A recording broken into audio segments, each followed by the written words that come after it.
I'm going to show you a pattern of behavior that shows itself every single day in the places where you work. Tell me if this sounds familiar. Employee number 1 is unhappy with something said or done by employee number 2.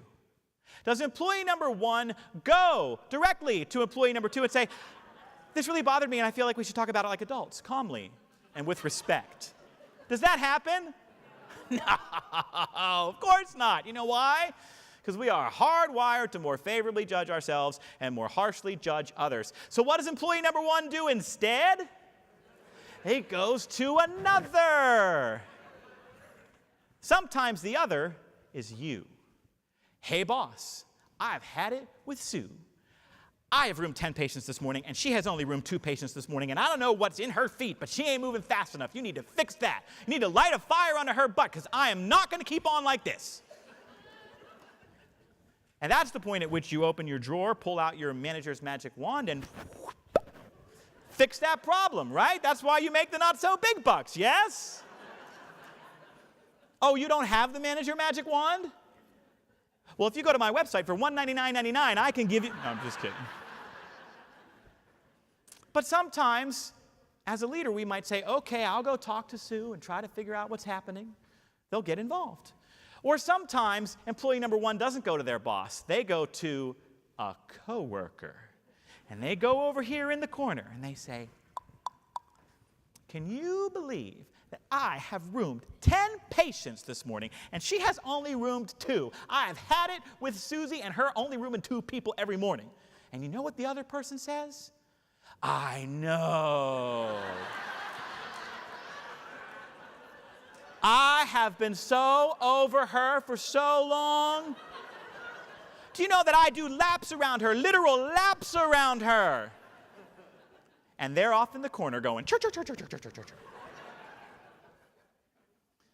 But an interesting thing happens in this pattern of behavior. People assume roles, and these roles have names. Employee number 1 is the victim. I'm the victim. I'm being wronged. I am helpless in this situation. The other person that employee number 1 goes to, well, they're the rescuer.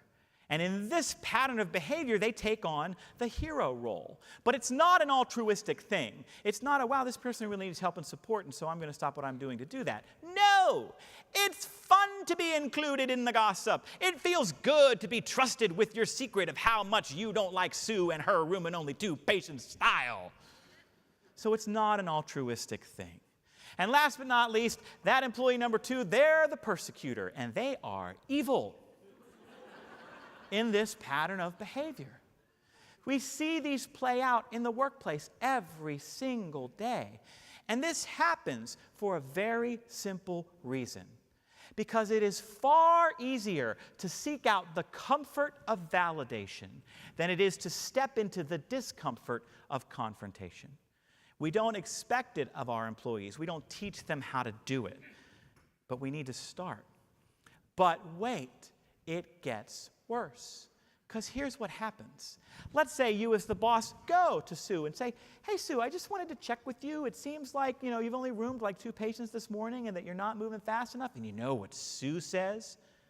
Did Lisa tell you that she roomed 10 patients this morning? I saw her and Mary over there in the corner, talking about this. She didn't tell you that I had a 45-minute intake with a crazy person. She didn't tell you that I got here late because the doctor stopped me and said, you need to answer the phones for 20 minutes out front because we're short-staffed. Did she tell you any of that? No, she didn't.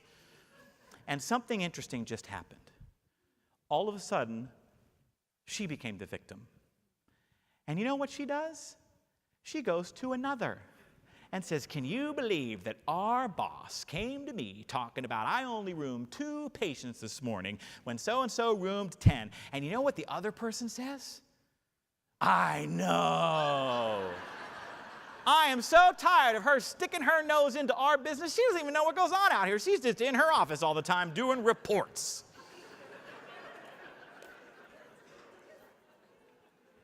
So they go back to the boss and say, we're really bothered by the fact that you brought this to our attention. We don't think it's fair. We think you were really unfair to us. And you go, fine. But wait. Then you go home. and you sit across the table from your spouse or partner, and you say to him or her, do you believe that these people are coming to me and telling me that I'm sticking my nose in where it doesn't belong? Can you believe the audacity of these people? And if your spouse or partner wants to stay married, do you know what they say? I know.